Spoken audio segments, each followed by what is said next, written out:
Welcome sa Kwenta Pro app. Sa video na ito, ipapakita namin sa iyo ang step-by-step kung paano gamitin ang Quick POS feature. Ang Quick POS feature ay tumutulong para makagawa ka ng bills ng mas mabilis, madaling makapag-add ng items at makumpleto ang sales ng ilang clicks lang. Ginagawa nitong simple, mabilis at hassle-free ang buong billing process. So, let's get started. Una, mula sa homepage, i-click ang Quick POS option. Dito, makikita mo ang listahan ng lahat ng available items sa iyong inventory. Para mas mabilis mahanap ang items, pwede mong gamitin ang search box, pati na rin ang category. Pwede ka ring direktang magdagdag ng bagong items gamit ang Add New option.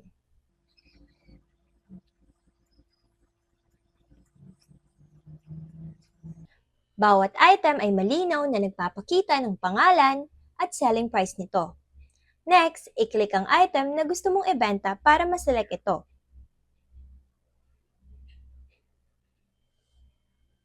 Pwede mong iset ang quantity ng bawat napiling item at ang total amount ay automatic na mag-update sa kaliwang bahagi ng screen.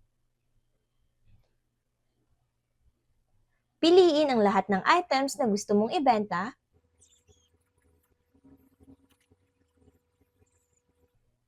Pagkatapos ay i-click ang Next. Sa susunod na screen, i-review at i-confirm ang mga napiling items. Pagkatapos ay i-click ang Continue Billing. Ngayon, kailangan mong piliin ang customer o contact kung kanino mo ibebenta ang mga items. Pwede kang mag-search at pumili ng Save Contact o i-record ang sale bilang cash sale. Sa example na ito, ang items ay ibinenta natin sa isang customer. Pagkatapos pumili ng customer, may bagong screen na lalabas kagaya nito. Sa itaas, makikita mo ang invoice number, pati na rin ang invoice date. Pwede mong i-edit kung kinakailangan. Siguraduhin tama ang napiling customer. Kung maling contact naman ang napili mo, i-click lang ang Change para ma-update ito. Kapag i-click mo ang billing items, makikita mo ang listahan ng mga napiling items. Pwede ka ring magdagdag ng mas marami pang items gamit ang Add Items option.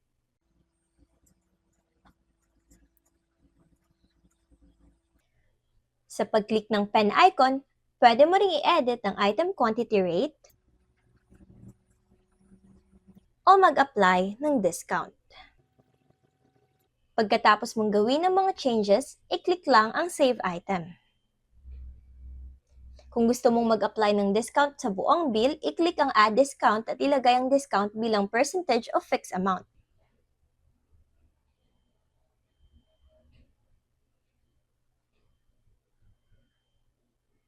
Pwede ka ring magdagdag ng remarks at mag-upload ng photo ng bill kung kinakailangan. Next, pwede mo namang i-click ang Tax option para mag-apply ng VAT o iba pang applicable taxes. Kapag napili na ito, automatic na magko-compute ang tax amount at mag-update din ang total bill.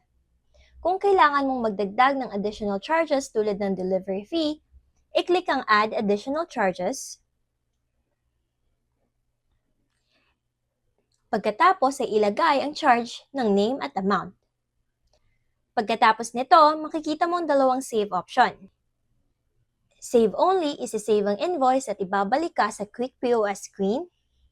Save and print, isi-save ang invoice at ipiprint ang receipt kung may nakakonect ang thermal printer.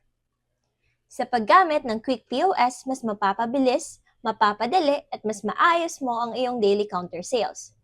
Thank you for using Kwenta Pro. Para mas marami ka pang matutunan tungkol sa ibang features ng Kwenta Pro, huwag kalimutang i-check ang iba pang videos sa aming channel.